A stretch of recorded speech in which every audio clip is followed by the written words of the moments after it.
El Señor nos habla en su palabra en Lucas 2, 21 al 32. El Señor nos trae un mensaje precioso y maravilloso en Lucas capítulo 2, versículos 31 al 32. Busquemos en nuestras Biblias el libro de Lucas, donde el Señor nos revela en su palabra en Lucas capítulo 2, verso 21 al 32 en Lucas, capítulo 2, versos 21 al 32. Allí el Señor nos da un mensaje glorioso. Dice su palabra preciosa que en medio de tanta expectativa, en Lucas capítulo 2, un nacimiento que trae luz y gloria. Cumplidos los 8 días para circuncidar al niño, le pusieron por nombre Jesús, el cual había sido puesto por el ángel antes de que fuese concebido. Y cuando se cumplieron los días de la purificación de ellos, conforme a la ley de Moisés, le trajeron a Jerusalén para presentarle al Señor. Como está escrito en la ley del Señor, todo varón que abriere la matriz será llamado santo al Señor. Y para ofrecer conforme a lo que dice en la ley del Señor, un par de tórtolas o 2 palominos. Y he aquí había en Jerusalén un hombre llamado Simeón. Y este hombre, justo y piadoso, esperaba la consolación de Israel. Y el Espíritu Santo estaba sobre él. Y le había sido revelado por el Espíritu Santo que no vería la muerte antes de que viese al ungido del Señor. Y movido por el Espíritu, vino al templo. Y cuando los padres del niño Jesús lo trajeron al templo para hacer por él conforme al rito de la ley, él le tomó en sus brazos y bendijo a Dios, diciendo: ahora, Señor, despide a tu siervo en paz, conforme a tu palabra, porque han visto mis ojos tu salvación, la cual has preparado en presencia de todos los pueblos, luz para revelación a los gentiles y gloria de tu pueblo Israel. Bendita sea la palabra del Señor. Padre, gracias por esta palabra viva y eficaz, que tú la envías con propósito y que no vuelve vacía, sino que cumple la razón por la cual tú la envías. Permítenos, Señor, ser receptivos, guiados por tu Espíritu Santo, para no ser solamente oidores, sino también hacedores. En el nombre del Padre, del Hijo y del Espíritu Santo. Amén. Un nacimiento que trae luz y gloria, un nacimiento que impacta. Vea, en medio de tantas actividades y celebraciones, es muy importante resaltar que la comunidad, las familias se reúnen a practicar muchas costumbres y tradiciones, mientras que algunas esperan cumplir los propósitos y mandatos de Dios por haber traído a nosotros un nacimiento que trae luz y gloria. Este es el mensaje que el Señor nos pone en su palabra. En medio de tantas costumbres y tradiciones, todavía hay familias que buscan cumplir lo que Dios manda en su palabra y cumplir los propósitos de Dios. ¿Cuánto dan gracias a Dios por eso? Esta familia decidió hacerlo así, cumpliendo los mandatos de la ley. Observen en los versículos 21 al 24. Una familia que obedece la ley y los propósitos de Dios. Ese es María y José trayendo a su hijo al templo. En el verso 21 observamos que cumplidos los 8 días para circuncidar al niño, Este es un cumplimiento que usted puede encontrar, lo que es el cumplimiento de la circuncisión y el cumplimiento de la purificación. Se encuentra en Levítico capítulo 12, verso 1 al 5. Si usted quiere ver qué ley estaban cumpliendo María, José, esta familia, digo, vamos a cumplir lo que Dios dice en su palabra. Y está escrito en Levítico capítulo 12, versículos 1 al 5. Levítico 12. ¿Dónde está Levítico? Después de Éxodo. Después de Éxodo Y antes de Números. y antes de Números. El capítulo 12, el verso 1 al 5. Este es el testimonio de la circuncisión y la purificación que están obedeciendo los padres de Jesús. Que dice el Levítico 12, 1 al 5, dice: habló Jehová a Moisés diciendo: habla a los hijos de Israel y diles: la mujer cuando conciba y dé a luz varón, será inmunda 7 días, conforme a los días de su menstruación será inmunda. Y al 8º día, verso 3, se circuncidará al niño. Mas ella permanecerá 33 días purificándose de su sangre. Ninguna cosa santa tocará, ni vendrá al santuario hasta cuando sean cumplidos los días de su purificación. Y si diera a luz una hija, será inmunda 2 semanas conforme a su separación, y 76 días estará purificándose de su sangre. Volviendo a Lucas 2, esto es lo que los versos 21 a Lucas 2, verso 21 al 24 nos revela lo de la circuncisión y la purificación que estos padres de familia estaban cumpliendo. Ya vimos de dónde, en qué se basaban ellos, y así lo describe Lucas 2, 21 al 24. Dice: cumplidos los 8 días para circuncidar al niño, le pusieron por nombre ¿cuál? Jesús, el cual le había sido puesto por el ángel antes que fuese concebido. No era un nombre al azar, no era una lista que había por ahí de nombre y lo escogieron. No, el ángel le dijo a María: este es el nombre que va a tener. Y cuando se cumplieron los días de la purificación de ellos, vieron en el verso 22, conforme a la ley de Moisés, le trajeron a Jerusalén para presentarle ¿a quién? Esto es lo que se conoce como una dedicación. Este no es el bautismo de niños. Este es una dedicación o presentación al Señor. Por eso nosotros hacemos lo que dice las Escrituras. Cuando tenemos un niño o una niña y vamos a dedicarlo, esto es en base a esta enseñanza. Verso 23, como está, ¿a dónde? Escrito en la ley del Señor. ¿Ven que ellos están obedeciendo un mandato del Señor? Todo varón que abriere la matriz será llamado santo al Señor, se dedicará. Y para ofrecer conforme a lo que dice la ley, presentarán el sacrificio, ¿qué cosa? Un par de tórtolas o 2 palominos. Aparte de que los analistas han investigado la condición social de José y María, eran muy pobres. Esa era la opción de los pobres.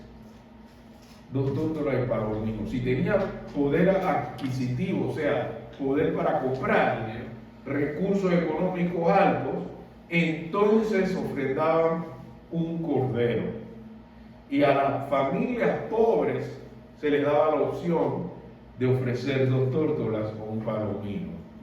Y esta era la opción de José y María para dar testimonio del alcance de la humildad de nuestro Señor al nacer, pudiendo haber nacido en palacio y cuna de oro, nació en una familia pobre para decirnos: yo estoy al alcance aún de los pobres porque entiendo su pobreza, para darle riquezas de gloria. Por eso su nacimiento es en una familia de escasos recursos. Y ellos con esta ofrenda daban testimonio de que obedecían la palabra de Dios con esa oferta que tenían. Y como está escrito en la ley, no estaban improvisando, lo que estaban haciendo estaba definido en la palabra de Dios. Esta mañana estábamos estudiando, ¿y de dónde viene la fe?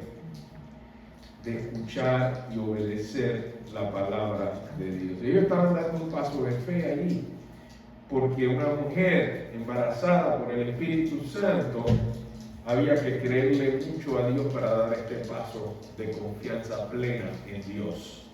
Y José decidió obedecer a Dios y presentar en el santuario la obra del Espíritu Santo en su mujer. Y ellos se encontraron con alguien en el santuario, se encontraron con alguien en el templo. En los versos 25 al 27, ¿con quién se encontraron? Se encuentran, dice, en el verso 25, ¿a quién encontraron allí? Y aquí había en Jerusalén un hombre llamado como Simeón, sacerdote, que había proclamado una promesa, una profecía del Señor. Y este hombre, ¿cómo era? ¿Cualquier hombre? No, era un hombre justo y piadoso. ¿Qué es un hombre justo y piadoso? Justo, para la enseñanza común, es alguien que vive conforme a la ley de forma correcta, ya sea de los hombres o de Dios. Pero el justo que aquí hablan es un justo conforme a la palabra de Dios, como está escrito, según la Biblia, obedecer las leyes y mandatos de Dios. Cuando ustedes le pregunten qué definen que es justo, entonces las leyes y los mandamientos de Dios que cumple abnegadamente. Y tenemos ejemplo de esto en Miqueas capítulo 6, versículo 8. Lo que lo definía a él como un hombre justo y piadoso se encuentra en el libro de Miqueas 6, 8. Si ustedes se preguntan, ¿y dónde nos damos cuenta que este hombre era justo y piadoso? Es lo que describe Miqueas capítulo 6. Busquemos en Miqueas. ¿Dónde está Miqueas? Después de Jonás y antes de Nahum. Ahí está Miqueas. En el capítulo 6, en el verso 8, vamos a ver esa definición en la palabra de Dios en Miqueas capítulo 6, versículo 8. Si alguien le pregunta y dónde lo describe, dice: oh hombre, Él te ha declarado lo que es bueno. ¿Y qué pide Jehová de ti? Solamente hacer justicia y amar misericordia y humillarte ante tu Dios. Para aquellos que les gusta tomar nota sobre la definición bíblica de justo, es aquel que vive conforme a la ley correcta según la Biblia. Es alguien que busca obedecer con humildad, sintiendo el sufrimiento de otros. Alguien conmovido por el sufrimiento de otros con temor de Dios. Cuando alguien le pregunta cómo es una persona justa y piadosa, ¿cómo yo la puedo definir? Es alguien que se conmueve por el sufrimiento de otros en el temor de Dios. Esa es una persona justa y piadosa según lo que define la Biblia. Aquí hay muchos hermanos que gustan tomar nota porque dicen: yo quiero poder compartir esta enseñanza. ¿Qué le llama la Biblia a un hombre justo y piadoso? Es una persona que tiene un corazón que se conmueve por el sufrimiento de otros en el temor de Dios, buscando obedecer a Dios de manera correcta. Esa es una persona justa según la definición de la palabra de Dios. Pero recuerden que este ejemplo también tiene un contraste. Cuando Pablo aprende y enseña que el hombre es incapaz de alcanzar la justicia de Dios. Y entonces él se va en el libro de Romanos a explicar cómo uno puede llegar a ser justo y piadoso al nivel de la gracia y la misericordia de Dios. Él empieza diciendo en Romanos capítulo 3, y abrimos Romanos, vamos a ver cómo Pablo da una explicación de cómo en medio de la incapacidad del hombre de ser justo según la ley, recuerden, allí en ese capítulo de Romanos él dice, justo no hay ni uno. Romanos capítulo 3. Cuando usted comienza a leer Romanos capítulo 3, usted ve que Pablo explica que según la ley, nadie alcanza el nivel de la justicia de Dios. Pero en ese mismo capítulo 3 de Romanos, desde los versículos 21 al 31, por la incapacidad de ser justos o justificados por la ley, Cristo vino a hacer justicia para judíos y gentiles. Obsérvela, mira cómo la misma Biblia va a explicar, ¿no? A pesar de que algunos se agarran de la primera parte y dicen, justo no hay ninguno, así que ¿para qué me voy a preocupar de hacer lo justo y lo correcto, si justo no hay ninguno? Pero si usted sigue leyendo el capítulo 13, en los versículos 21 al 31 está, por la incapacidad de ser justificado por la ley, Cristo vino a justificar a judíos y gentiles. Vamos a Romanos. ¿Dónde está Romanos? Después de Hechos. Después de Hechos está Romanos. Y ahí Pablo explica lo mismo que él contrasta en los versículos anteriores, o sea, el contexto de que justo no hay ninguno. Pero cuando usted se va a Romanos 3, 21 en adelante, él mismo explica y cómo se resuelve esto de que ninguno hay justo. ¿Qué dice Romanos 3, 21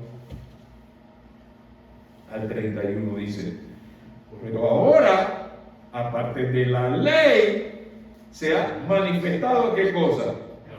La justicia de Dios testificada por la ley y los profetas. ¿Y la justicia de Dios por medio de qué?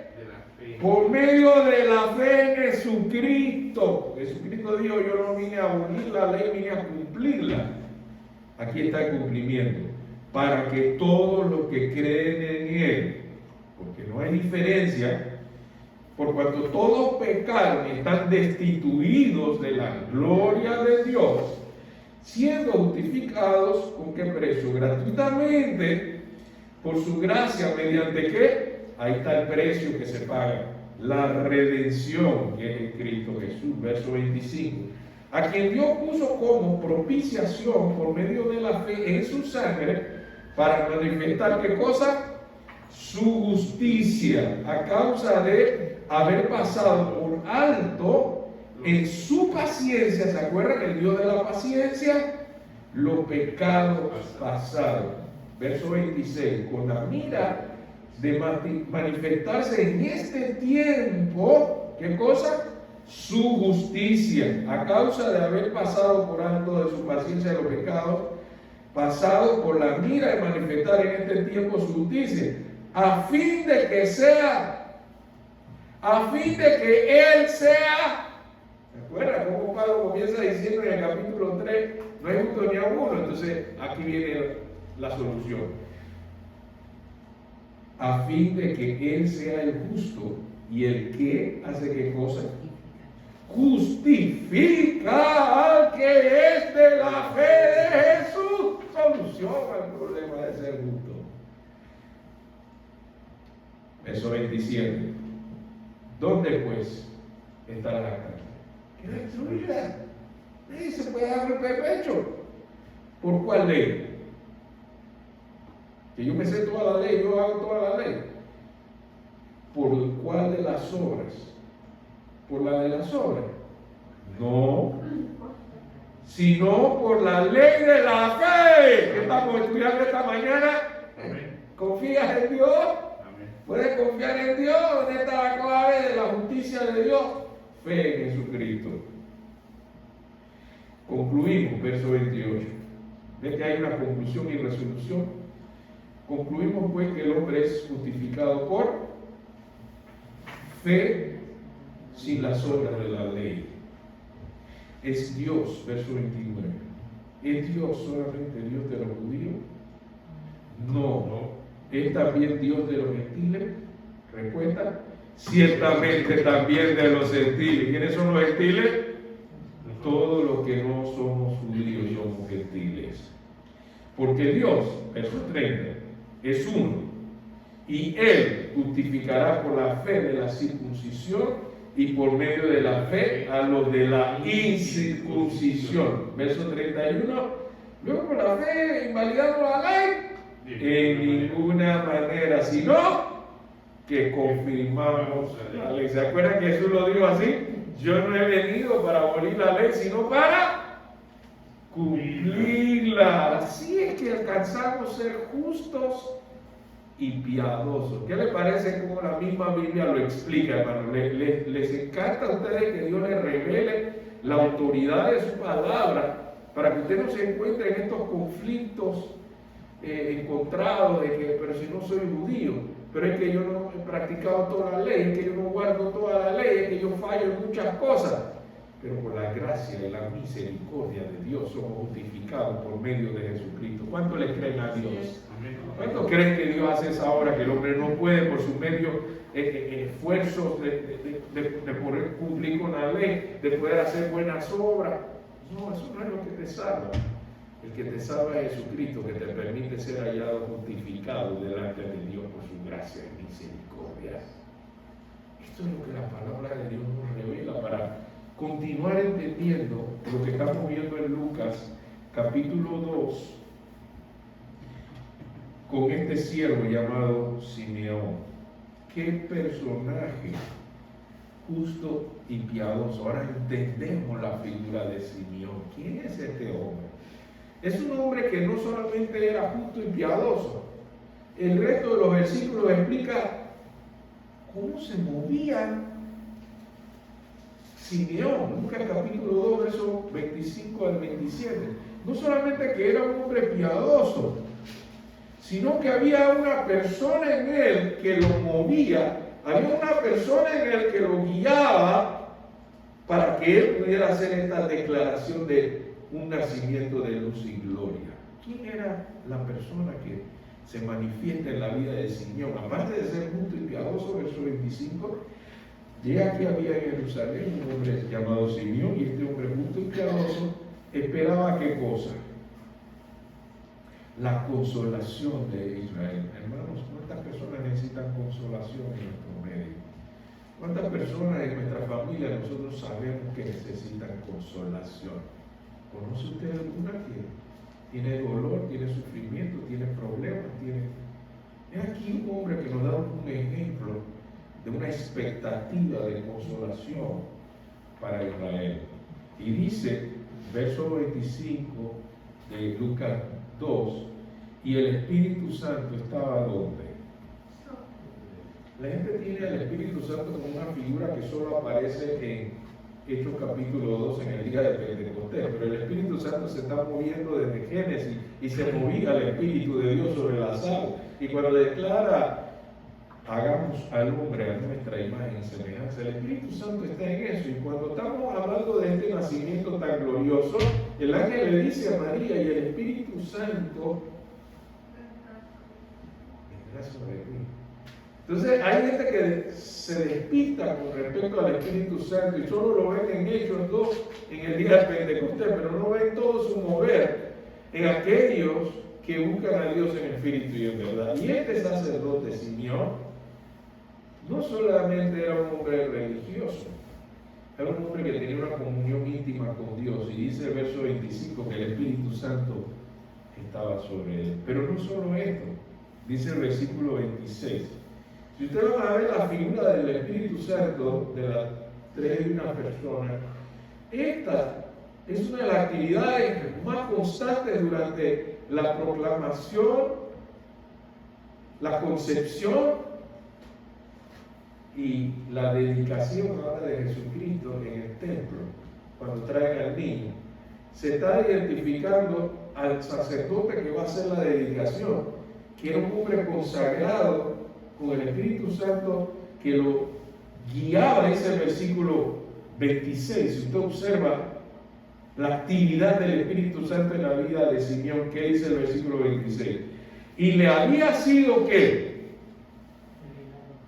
esta mañana en el estudio decíamos, mira cómo que a nuestra memoria de repente nos viene un versículo.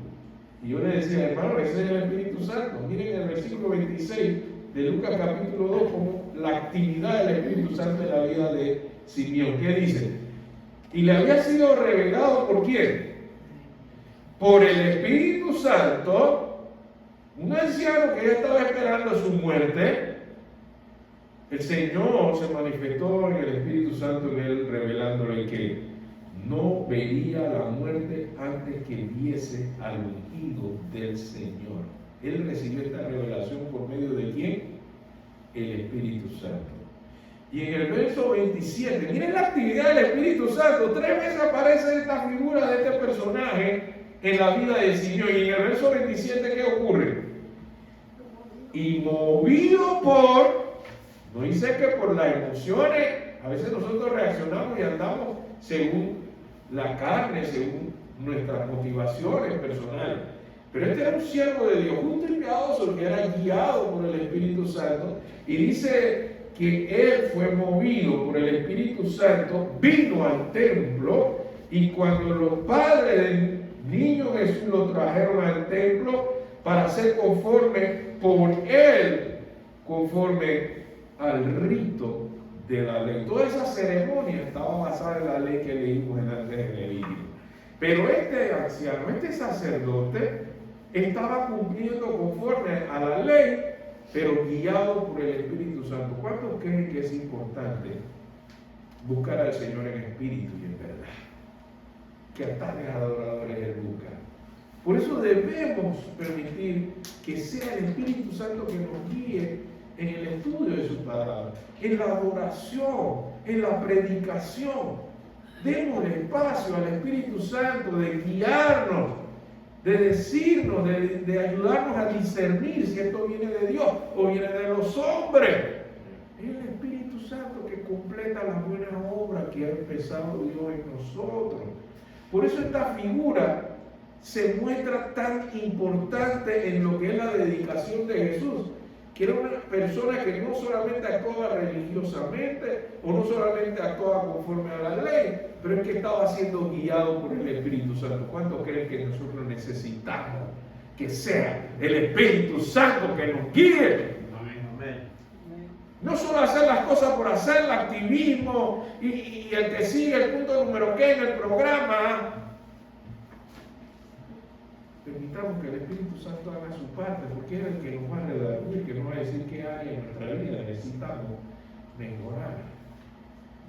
El predicador solo tiene que presentar la palabra y el Espíritu Santo va redarguiendo y va diciendo, oiga, esta área Dios puede tener más soberano control y ser no solamente tu Salvador, pero tu Señor, que quiere decir que Él es soberano en mis decisiones, en mis acciones. Quien me mueve no es la emoción, es lo que el Espíritu Santo me guía. Entonces, por eso necesitamos tomar tiempo, sentarnos con Dios y tener experiencia con Dios en su palabra, que su Espíritu Santo nos vaya revelando y nos vaya guiando y nos vaya motivando. Eso fue lo que vivió Simeón.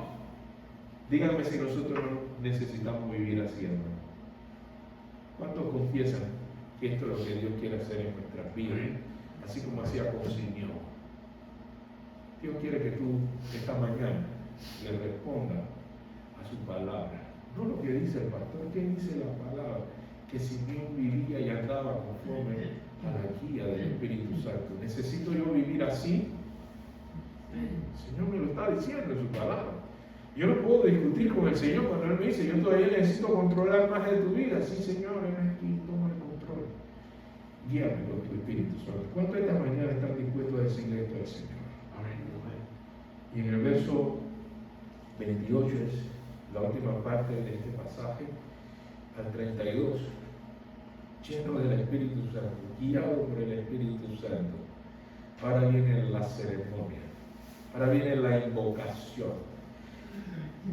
Verso 28 dice que Simeón Él le tomó en sus brazos. ¿A quién tomó en sus brazos? Tomó a Jesús en sus brazos. ¿Y qué hizo cuando tomó al niño en sus brazos? Yo he vivido esta experiencia de que llegamos aquí a Maús. Hermano, no solo venga aquí a buscar la bendición de Dios. Usted lo que puede hacer es que usted entre al santuario, comience a bendecir a Dios, comience a decir, bendito sea Señor, bendito sea tu nombre, bendito Señor la obra que tú vas a hacer. Nosotros estamos acostumbrados a recibir bendición, a venir al santuario y decir, yo vengo a ver que Dios me va a bendecir hoy. Pero ¿cuántos aquí pueden decir que ya Dios les ha bendecido? Y si ya me ha bendecido, no es digno que yo bendiga su nombre, que yo bendiga a Dios. Entonces, pero pastor, ¿cómo te saca eso? Mire la Biblia. ¿Qué fue lo primero que hizo Simeón cuando toma al niño en su brazo? Él no bendice primero al niño. Él no bendice a los que están ahí reunidos. ¿A quién bendice primero Simeón? Dice, pastor, ahora yo entiendo porque usted siempre nos desafía a que también le demos la bendición al Señor. No, si el Señor necesita bendición, yo no lo voy a bendecir. La bendición es una invocación de lo mejor que usted desea para otra persona. Y a Dios hay que tratarlo como es, como una persona digna de toda honra y toda gloria. Y hay que bendecir su nombre. ¿Cuántos creen esto? Bendito sea, Señor. Bendígalo. Haga como hizo Simeón, que comenzó la ceremonia bendiciendo a Dios. Cuando usted entra al santuario, entre con acción de gracias. Santo Dios, gracias porque tú me has bendecido. Bendito sea tu nombre, Señor. Y así comienza Simeón la ceremonia. Toma el niño en su brazo y bendice a Dios. Y luego dice, Señor, ahora voy conmigo. Simeón estaba cansado, Simeón estaba en una edad que todo duele. Y él necesitaba descanso y paz. Así que él, después de bendecir al Señor, ¿qué dice Simeón?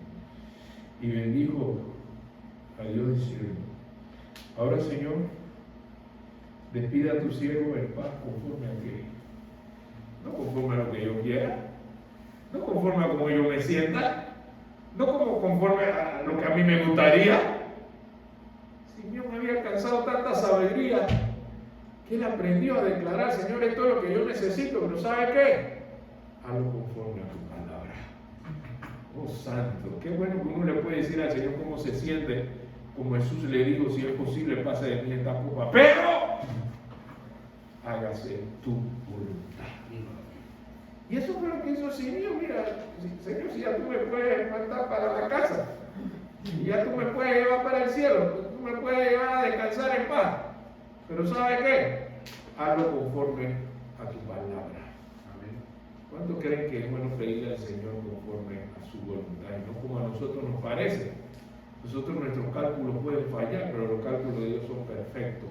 Amén. Los tiempos de Dios son perfectos. Señor, ¿hasta cuándo voy a estar en esto? El Señor tiene un propósito en todo eso, y a los que aman al Señor, todas las cosas le ayudan a bien. Así que Simeón había entendido cómo pedirle al Señor, Señor, estoy cansado, Señor, estoy sufriendo mucho, Señor, yo quisiera irme a descansar, quisiera jubilarme, retirarme ya de este negocio de la sacerdocio.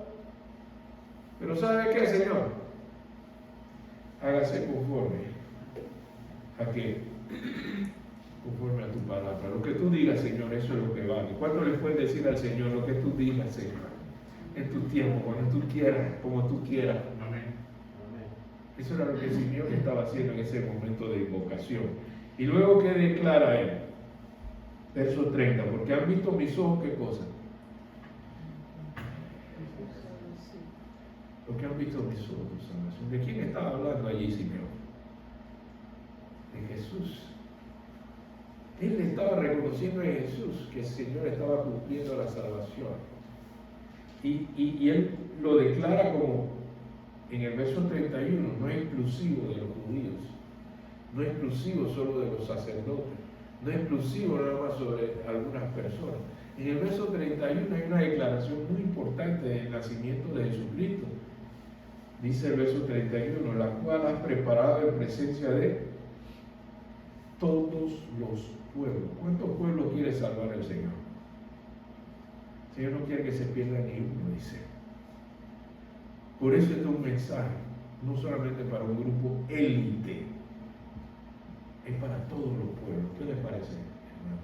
Esta es la proclamación, dice, verso 32, con esto terminamos. Ve aquí la proclamación, el centro del mensaje, un nacimiento que trae luz y gloria. Cuando alguien le pregunte, pero ¿de dónde saca el pastor esos títulos del mensaje?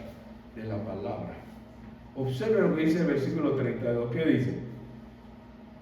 Luz para revelación de los gentiles. ¿Y qué más? Y gloria de tu pueblo Israel. Ahí es donde el Espíritu Santo nos dice, este es el mensaje de Dios. Este es un nacimiento que trae luz y gloria. ¿Qué clase de luz, hermano? No es luz artificial. La luz artificial es la que hacen los hombres y viene a través de la corriente eléctrica y tenemos una resistencia que le llaman watts y genera iluminación.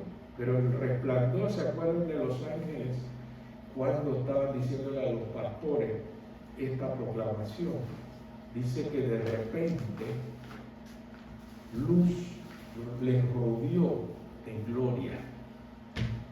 Y cuando uno lee estos pasajes bíblicos, uno empieza a ver cómo están tan bien relacionados y hay una concatenación, una relación muy consistente de la palabra del Señor que habla de luz y gloria. Y cuando llegamos aquí a Emaús, le decía a los hermanos, mira lo que el Señor me ha dicho para este pueblo. Dios quiere glorificarse en este lugar, Dios quiere hacer cosas gloriosas, Dios quiere revelar. La luz es para iluminar. Por eso usted ve en el Salmo, dice, lámpara es a mis pies tu palabra y lumbrera a mi camino. En ese verso 32 lo explica. Dice, revelación. ¿Para qué sirve la luz, hermano? Usted se da cuenta de no tropezar, ¿verdad? Y usted en su vida puede aprender a no tropezar si el Señor le revela en su palabra cómo andar. ¿Qué le parece, hermano? Esa es la luz que vino a traer Jesús para que las tinieblas no prevalecieran. Cuando usted pone luz, ¿qué pasa con la oscuridad? ¿Qué pasa con las tinieblas cuando usted pone luz?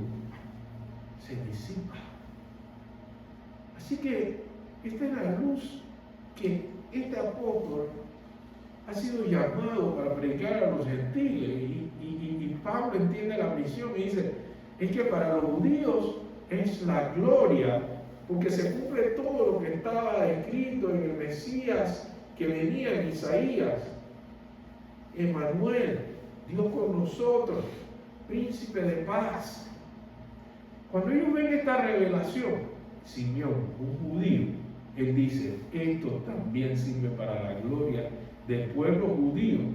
Hermanos, recuerden que muchos judíos no celebran la Navidad, porque no reconocen que Jesucristo es el Mesías, no reconocen que es el Cristo, y ni siquiera se dan cuenta que el nacimiento de Cristo es para gloria del pueblo de Israel. ¿Qué les parece ese misterio que a lo suyo vino y lo suyo no lo recibieron? Entonces ahí uno ve el contraste, pero qué cosa tan contradictoria, que él viene en misión para cumplir la ley y los que guardan la ley lo menosprecian, y si a Cristo desprecian y menosprecian. Imagínense a los que salimos en su nombre a proclamar que su nacimiento es luz y gloria. ¿No se burlarán de nosotros también, hermano Gabriel? Decía que se burlan de él en su trabajo.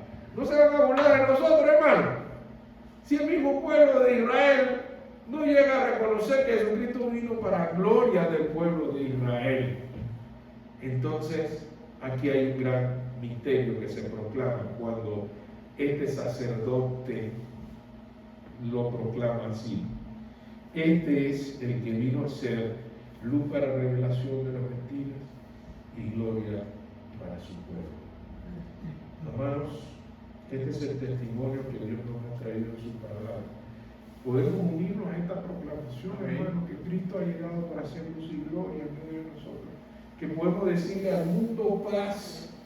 Nació Jesús para ser su luz en su vida, para ser la gloria prometida. Hermanos, ¿qué tal si nos unimos al pastor esta mañana y le decimos, Señor, yo quiero que tú seas en mi casa, en mi familia, luz y gloria? Yo creo que esta Navidad no solo sean lucecitas, sino que también sea la luz y la gloria de Dios.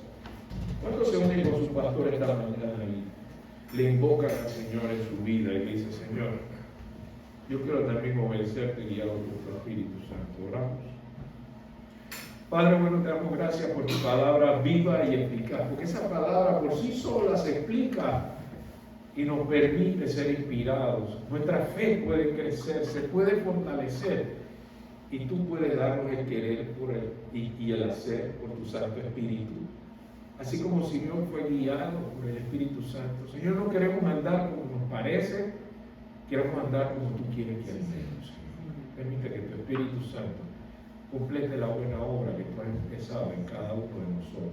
Te invocamos en el nombre del Padre, del Hijo y del Espíritu Santo.